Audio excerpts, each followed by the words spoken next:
Hello everyone and welcome back to the Fruit of Grisaia. In the last episode, Amane here is in her past. She decided to completely tell us about her past and everything that's gone wrong. That is actually our sister, who tragically died. Amane was the only survivor of a bus crash that just went horrible. So the girls here are trying to survive. But we don't know exactly how it happens, but I've been told, I haven't had anything spoiled for me, but I've been told that it's going to ramp up pretty badly here in a little bit, so let's just get right into it, shall we? 彼女、頭を打ったみたいだから、感覚器官や神経で左右に差異がないか調べているのよ。Interesting. Our sister's kind of a know-it-all person, so she can be kind of annoying in that sense. Amane is kind of cluelessly following her around, not really knowing what to do. 傷口を縫っている時に気がついたのだけれど、彼女、左目がわずかに内斜視なのよ。右目と左目で見えている範囲も違うの。気がつかなかった。I hurriedly added the word esotropic to the record in the notebook. あなた、お名前なんておっしゃったかしら。金田サーヤ。ああ、そうそう。金田サーヤ。サーヤさんね。いい名前だわ。そう思う？ええ。もし私が犬を飼っていたら、そう名付けたいぐらいよ。I don't know if that's a compliment or not. ごめんなさい。この人、冗談がきついから。Our sister makes weird jokes. Not necessarily good ones, like mine, but... あら、どうしてあなたが謝るの？それは、私があなたのお友達だからよ。あら、嬉しい。私、親友って初めてよ。I didn't remember adding best to that phrase, but leaving that unsaid was probably the smart move here. Well, I'd learned that much, so I must have been growing used to her. I guess the word friend I had spoken just now wasn't entirely sarcastic. 今すぐあなたを抱きしめてキスをしたいところだけれど、今は金田さんの診察中だから、後でね。ごゆっくりどうぞ。Yeah, things are looking pretty grim for us right now. どこまで見たかしら。ああ、そうそう。金田さん。あなた、子供の頃に虐待を受けたことは？ I don't know if that's a appropriate question. ないわ。母親に床に落とされたことも？ない。父親や男兄弟に性的な嫌がらせをされたことも？ないわよ。だったら、斜視は今回の事故が原因ね。大丈夫。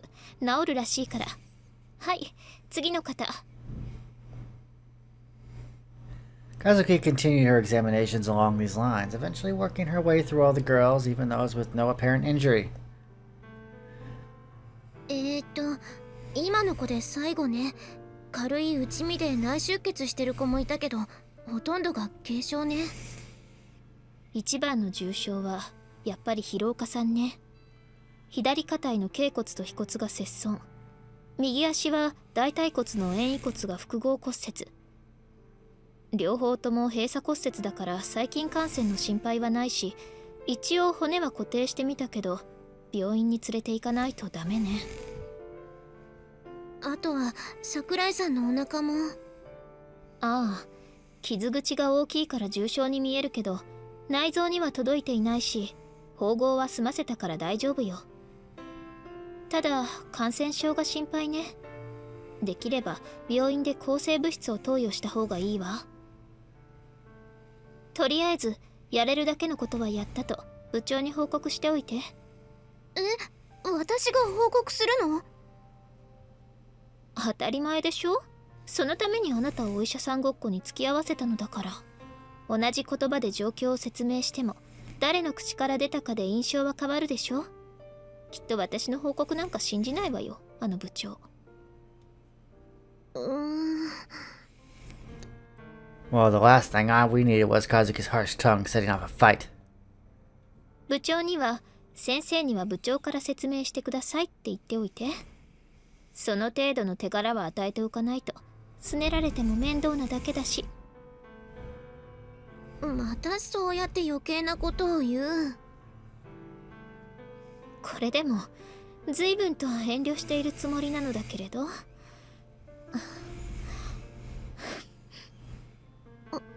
風見さん。 At that moment, I realized something for the first time. Kazuki's face was flushed red, her breathing was rough, and she was sweating heavily. どうしたの？なんだか顔色が悪いけど。これよ。Kazuki raised her left arm as she spoke, revealing it to be heavily swollen and purple. ちょっとこれどうしたの？折れてはいないようだけど、ひびは入っているみたい。いわゆる不全骨折というやつね。その左腕ってまさかバスの中で私が踏んでいた場所？事故の直前にとっさにシートベルトを腕に巻きつけて衝撃に備えたせいよ。 That's not good. ただでさえ負荷がかかっているところにあなたに踏んづけられてとどめを刺したのだとしても、そもそもあなたのせいで事故が起きたわけではないでしょ。それはそうだけど、でも私があなたを下敷きにしてしまったから。気にしすぎよ。それとも、もし私があなたのせいだとわめき散らしたら、あなたは自分の腕を切り落として私にくれるの？ごめんなさい、それは無理。だったら気にしないことね。私も気にしていないわ。落ち込まないでよ。本当に気にしていないから。どうしよう。もう少し優しく言った方が良かったのかしら。大丈夫なの？痛いわよ。でも泣くほどではないし、泣いて痛みを紛らわせるほど子供でもないわ。ごめんなさい。あなた、自分を罰してくれる人がいないと落ち着かないタイプ？まあいいわ。だったらこの左腕のことは貸しにしておいてあげる。貸し？そう。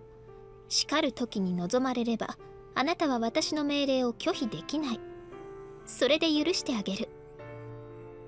今言ってくれればすぐに従うのに。Honestly, Amane pretty much does what she says anyway. 嫌よ。いい？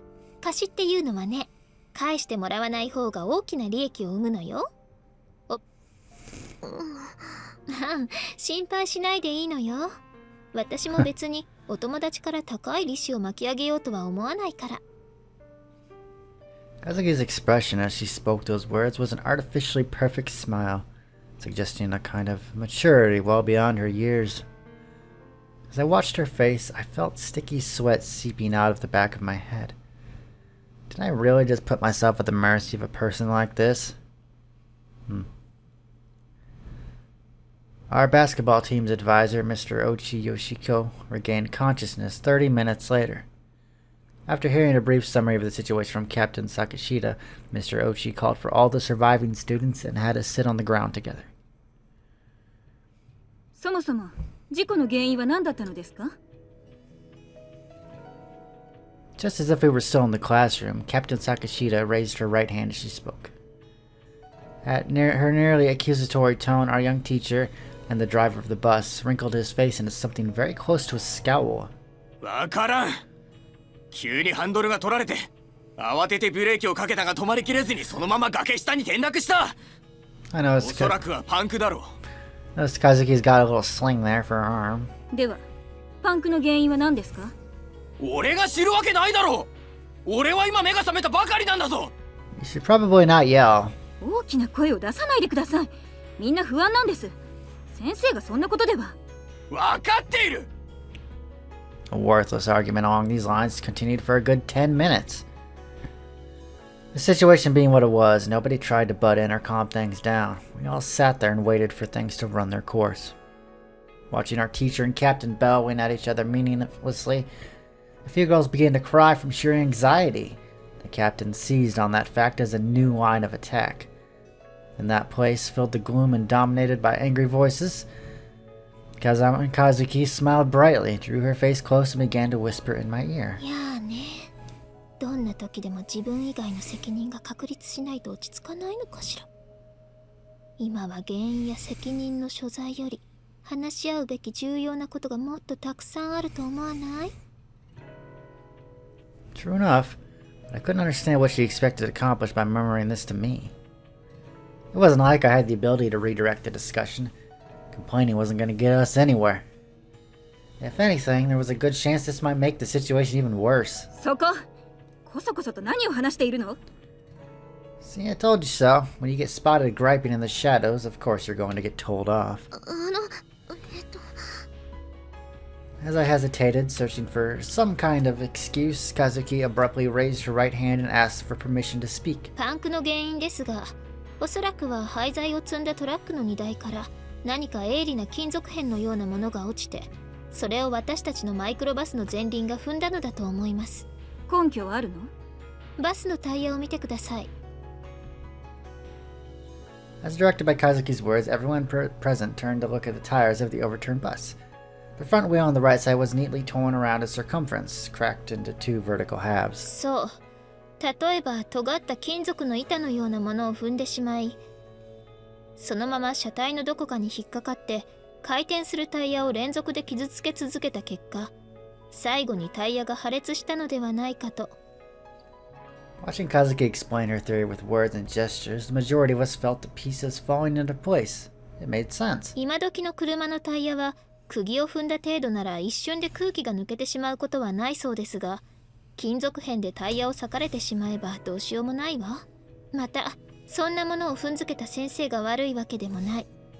たとえタイヤが裂けてパンクしても、直線道路であったら安全に止まることはできたはず。あえて何が悪かったのかというのを決めるのであれば、カーブの途中でタイヤが破裂したという運のなさが一番悪いわ。そんな悪運の中にあって、ここにいる私たちは少なくとも命だけは助かった。今はその幸運をどう大切にするかというのが大切じゃないかしら。こんな状況で私たちに何ができると？絶望しないための努力なんてどうかしら。つまり前向きな希望探しの話し合いなんて素敵じゃないかと私は思うのだけれど。Rather than grieving over your poverty, fantasize about what you'll buy if you win the lottery. You'll sleep better at night. That was Kazuki's argument in a nutshell, although if she said it outright, it was obvious she would have to anger the captain. And so, at Kazuki's request, I took my notebook in one hand and repeated the details of our situation to the group. We were surrounded by a dense sea of trees without so much as an animal trail running through it. The cliffs hung over us like an overturned mortar bowl, making a climb back to the road impossible. And our cell phones couldn't find a signal. To escape alive, our only option was to walk away from the road and into the forest. But probably because of a meteorite that fell nearby, there seemed to be a dense deposits of metal scattered throughout the area, and thanks to these pockets of concentrated magnetic material, our compasses would be of no use. It seemed plausible that this strange hole with its overhanging walls had been gouged into the earth by the impact of that meteorite. The bare rock of the walls had turned to glass under the assault of momentary high temperature. Even reading out this dry, factual summary of our situation from the notebook was enough to drain my spirits. Where exactly were we supposed to find hope in any of this? こうなってしまえば、下手に動き回っていたずらに体力を消耗するより、おとなしく救助を待った方がいいわね。はい、それが最善かと。Although I wanted to escape this disturbing place as quickly as possible, there was no guarantee that any of us would return alive if we wandered off aimlessly now. Continuing the investigation of our surroundings until a more certain path presented itself, while waiting for the arrival of a rescue, seemed the wiser choice by far. I felt a wave of relief wash through my body at the captain's decision. あら、それはどうかしら。I looked behind me with a start. Kazumi Kazuki, the very person who'd shoved me into this little stage, had spoken those words. Kazuki, the very person who had told me to explain things clearly and logically so no one acts rashly, had disrupted the discussion just as we were beginning to reach a consensus. I couldn't begin to understand why. I glanced at her face with an irrepressible frown. どういう意味かしら？何か反論でも？ええ。確かに下手に動き回ったところで生還できるという保証はどこにもない。けど、待っていれば助けが来るという保証もどこにもありません。それぐらい私にも分かっているわ。一生ここで助けを待つつもりはないけれど、十分な調査もしないまま密林に踏み込むのは自殺行為だとは思わなくて？十分な調査とは何をもって十分と判断するのですか？食料どころか飲み水すら潤沢ではないこの状況で腰を据えて考えている余裕があるとは思えません。それならいっそ気力と体力が充実している今のうちに腰を上げるべきかと愚行しますが。 I agree. They need to find supplies, if nothing else. それは本当に愚行よね。私たちのような素人が考えるほど山は甘くないわ。私の判断が気に入らないのなら、どうぞあなたを一人で森に入られて結構よ。口が過ぎたようです。申し訳ありません。分かればいいのよ。It was unexpected to hear Kazuki raise an objection in the first place. It was just as surprising to see her withdraw her opinion so easily. Still holding my silence, I asked Kazuki a question with my gaze. What was that all about? In response to my glance, Kazuki returned her own wordless answer with a movement of her eyes and a jerk of her chin. Don't worry about it, keep going. それでは次に私たちがするべきはベースキャンプの確保になります。横転したバスから使えそうな道具を持ち出す作業に取り掛かるというのはどうでしょう？そうね、そうしましょう。では手分けをして作業に取り掛かります。それでよろしいですね。ああ、そうしよう。After that, we were divided between a group collecting things from the bus and a group responsible for sorting those items and preparing to erect our tents. We set about our work in silence. I was assigned to the collection team because of my sturdy physique, which meant I was stuck with the job of crawling into the overturned bus and dragging whatever luggage I could find. The work itself wasn't that difficult in the physical sense, but inside the bus, the bodies of the two girls who had died instantly were still left untouched. And every time I passed by, I couldn't help but see the resentment in their faces. Chewing my lower lip, I forced out the willpower to go on, although I wasn't conscious of it. The strain of my nerves built with every trip. Finally, the dim interior of the bus was all but emptied of luggage, with the exception of the personal belongings of the dead. Probably because I'd passed the corpses so many times now, I'd grown somewhat used to their expressions of bitter regret. Or maybe it would be more accurate to say that my emotions had been paralyzed. And so I joined my hands before the body of Shikanai Tsukasa, my senior by 2 years, and whispering, "I'm sorry," pulled her luggage free. どう？急に大きな声を出さないでちょうだい。かずみさん。びっくりした。急に声をかけないでくれる？急ではない声のかけ方ってあるの？ Well, it's got a point. なんなの？何か用？手が空いたから死体から私物を剥ぎ取るのを手伝いに来たのよ。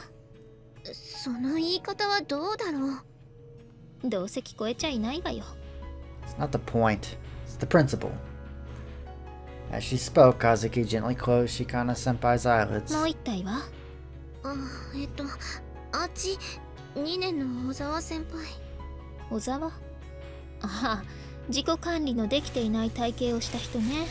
どうして素直に太ってるって言わないの？そんなことを言ったら彼女が傷つくじゃない。It's not as if they can hear us. どうせ聞こえちゃいないわよ。まあ、なんて罰当たりな。Could say the same for you. あなたがそれを言う？私は毎週日曜日の朝には教会に行くわよ。That doesn't stop what you do. Just because you can go repent your sins doesn't make what you did any less of a factor. 本当に？そうか。私は笑えばいいの？もう遅いわよ。デブの先輩は私に任せて、あなたはその荷物持って外に出ていなさい。Well, that's mean. デブって。Kazuki was a truly elusive person. At times she reserved herself with dizzying speed. Had she seen that I was depressed and turned this to this black humor to make me smile? そういえば。さっきはどうして急に部長に反論を？あんなの予定になかったじゃない。ああ、あれね。あなた、あの時の部長の顔を見た？見たけど。あなたの口から状況説明を聞いているうちは良かったのだけれど、あなたが会話の主導権を握り始めた途端に不機嫌な顔になったのよ。だからあの人がおかしな反発意識を持つ前に私が反論してみせたのよ。Okay. 私が口を挟めばあの人は当然噛みついてくるだろうし、その上で私を言いまかしたとなればしばらくは機嫌も良くなるだろうしね。じゃあわざと？もしあの場で私が口を挟まなければ、食べ物が心もとなくなる3日後ぐらいには音を上げて脱出しましょうと言い出すかもしれないでしょ。でも私の意見を押しのけて通した意見を覆すとなれば、私の意見が正しかったと認めることになる。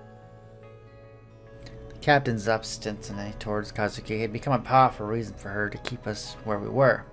そこまで考えて。長いスパンで見れば負けることで得る利益もあるということよ。Lose the battle but win the war, as they say.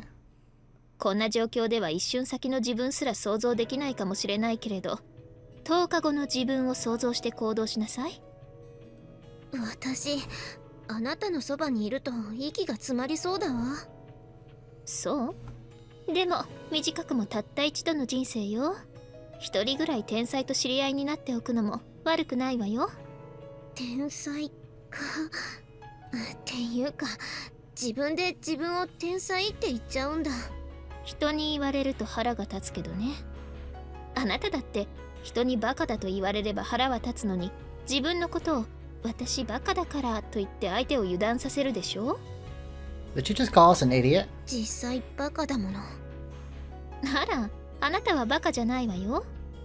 本当のバカっていうのはね、天才を敵に回す人のことを言うの。私たちって確かお友達だったよね。ええ、そう。あなたのそういう頭の回転の速さは私気に入っているわよ。恐縮です。What the heck? Jeez. Seriously? I must be something like a toy to her. I did feel discomfort at the effortless control she had over me, but I'm sure Kazuki knew all as well as I did that I wouldn't oppose her in the end. That realization was irritating in its own right, but truthfully, by this point, I'd gotten myself so aggravated that I felt like smiling instead. Heaving a loud sigh of surrender, I turned my attention back to stripping the dead girl of her possessions. It took an hour to retrieve all the camping gear and personal belongings from the overturned bus, but now we had to face a difficult question. What do we do about the two bodies still on the bus? That was the problem. Somebody raised the idea of having everybody carry them out together, but considering the cramped interior of the bus, it would be impossible for all of us to participate. Someone else suggested that we should leave them be rather than clumsily dragging them around, but as Kazuki's words, it's hot today, isn't it? How long does it take for a corpse to begin rotting, I wonder? That idea was instantly abandoned. Finally, everyone gathered there, felt silent. Our pleading glances settled on the only man present, Mr. Ochi. And after a few minutes, when he placed his hands on his knees and stood up with the words, "I'll do it," every one of us breathed a sigh of pure relief. Having entered the overturned bus alone, Mr. Ochi emerged with Shinake's body cradled in his arms. The only ones who witnessed that moment were Kazuki, Captain Shakashita, and me. The others cast their eyes to the ground or turned away, avoiding the sight of their acquaintance's corpse. Probably because of the sight was the distillation of a pitiless reality. To see that moment would have meant facing the truth they wanted so desperately to forget. To be honest, when I was collecting luggage from the bus, I had placed a hand on Shikai's body with the thoughts of carrying it outside. Startled to learn exactly how cold a human body could become when its blood stopped flowing, I withdrew my hand instantly. I hadn't felt this kind of shock when I touched my grandmother's body in the casket at her funeral.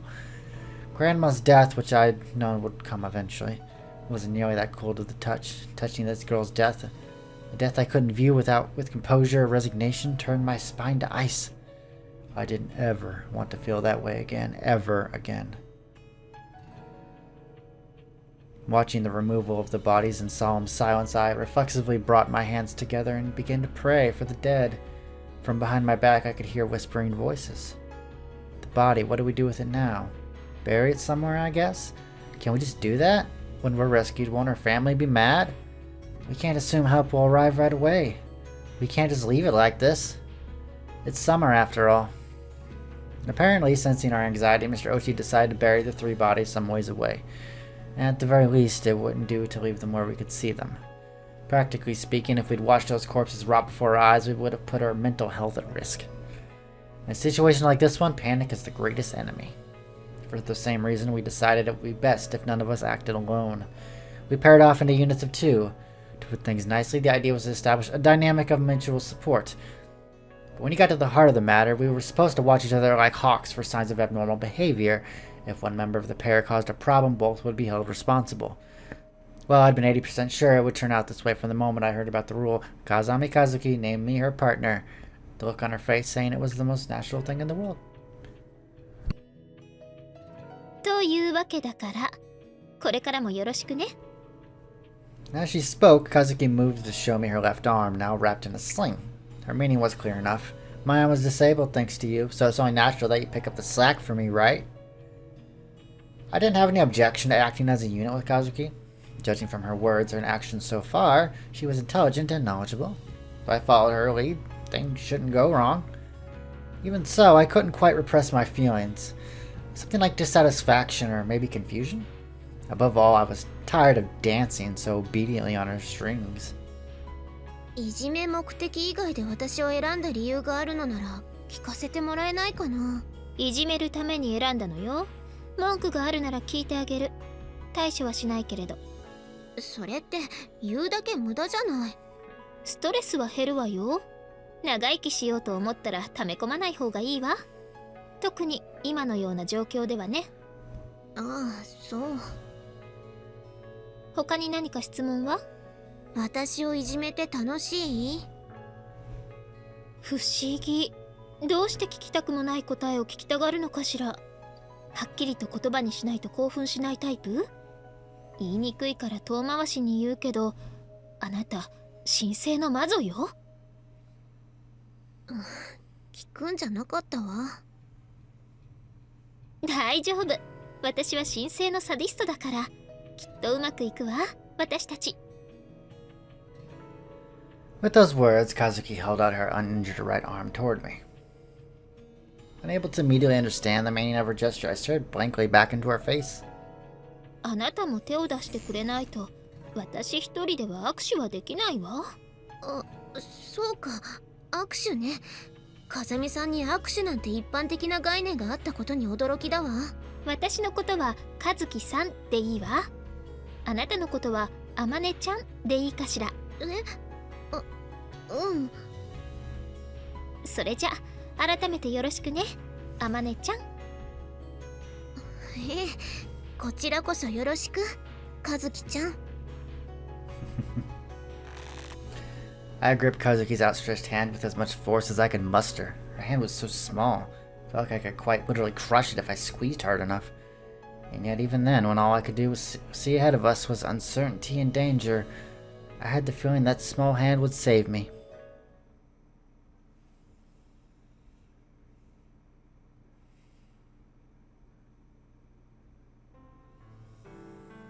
テントと食料を配給します。 Striding her way to an unsteady foothold above us, the captain shouted in a voice that resounded off the walls of rock. At her feet, the food and camping equipment we had dragged out of the bus were piled in a heap. テントは2人で1つ、寝袋は1人に1つ。食料はとりあえず3日分を配給します。決して十分な量とは言えませんが、各自節約を心がけ、3日間持たせること。In the dark cloud of bad luck that was our bus accident, our meager silver lining of good fortune was that we had been returning from a camping trip. Among the luggage we'd collected from the bus, there was a variety of camping equipment as well as leftover ingredients from the meal we'd made the day before. There were 4 tents designed for 3 occupants and 1 large tent made for 6. Kazuki and I took one of the smaller tents, 2 sleeping bags, and a mat for both of us. Our rations for the 3-day period were distributed to us in a garbage bag. 現在17時14分。18時までにテントの設営を済ませ、18時半には各自夕食を済ませてください。それ以降は自由時間としますが、勝手な行動をとって周囲に迷惑をかけないようにしてください。As she spoke, the captain glanced briefly around the group, then brought her gaze to a halt on Kazuki, who was standing at my side. That last understood was probably directed at her in particular. Did she not notice Captain Sakashida's hostile attitude? Did you notice them play dumb on purpose? Whatever the case. はーい。 Well, here we are. We got base camp set up. Hopefully we'll have something happen to where we get rescued, but, well, we've all seen the ending of the book already, so we know how grim it's going to get. And with that, I'm going to end the video off here. Remember, if you like the video, to like the video. Shows appreciation, and subscribe if you would like to see more. See you next time on The Fruit of Grisaia.